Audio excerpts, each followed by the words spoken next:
The transfer portal opens on Wednesday. It'll be a lot of fun, man. It'll be a lot of fun. Nico Iamaleava will be in there. Pete Nakos of On3, who, again, broke the Nico Iamaleava news, so make sure you're following him there. Got a little portal primer out there for you, talking about some teams that could be in the mix. We'll get to that in a second. Just a snippet of the intel, not all the intel. Get a membership at on3.com to get all the intel over there from Pete Nakos and the team. Before we do that, I want to make sure y'all know the hard count presented by Culver's. Excited to let y'all know, man. Andy and Ari on 3 will be coming to you live from the draft in Green Bay. Thursday, April 24th to Friday, April 25th.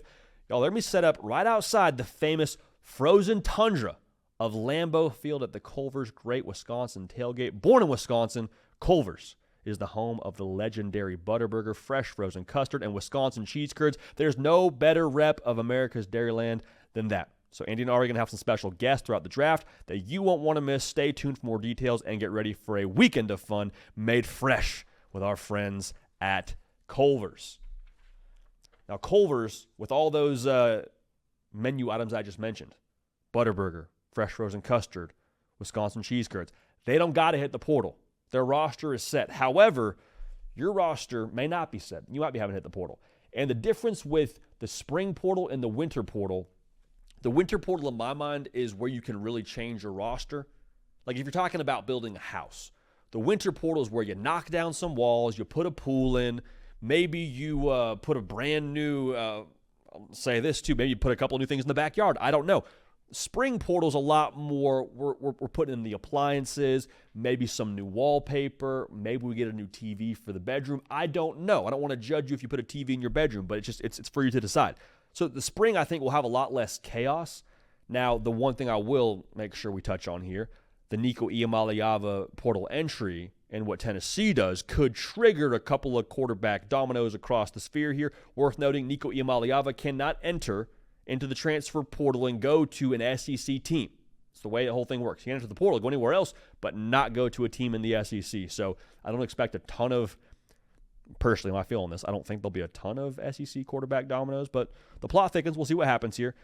The reason why we're not seeing a ton of extra chaos in the spring transfer portal is because these collectives and these people in charge of money at these different institutions are saying, okay, do we want to spend big money to go land big fish in the transfer portal, or is it better to take big money and keep a top player on our roster? There's been a lot of big names over the course of the last couple of portal cycles that we've heard about here at On3 potentially going to enter that never actually enter because someone steps in at the 11th hour and says, no.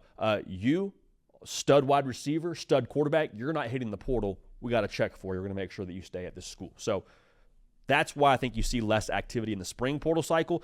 But in terms of teams that'll be going on the hunt in the transfer portal when it opens up here tomorrow. LSU, when they lost Bryce Underwood under Brian Kelly, and they lost his commitment, I should say, that kind of started their villain arc. I said this a couple times about LSU. There's so much pride in that fan base. I think there's a lot of firepower within that fan base, within that operation there. They are, I think, now pissed off for greatness. The winter portal reflected that with their top 10 portal class.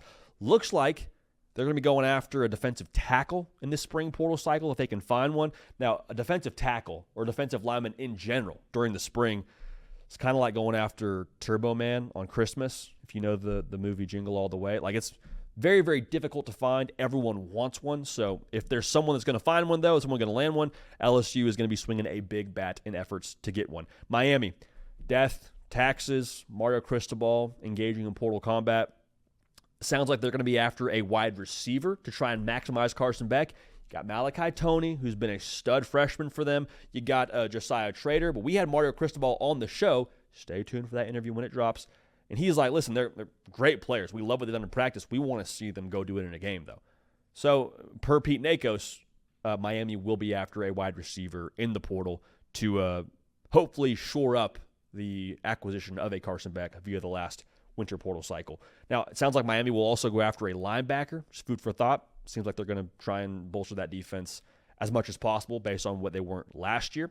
USC, Chad Bowden, however you want to call it, just make sure you call him one of the best GMs in college football.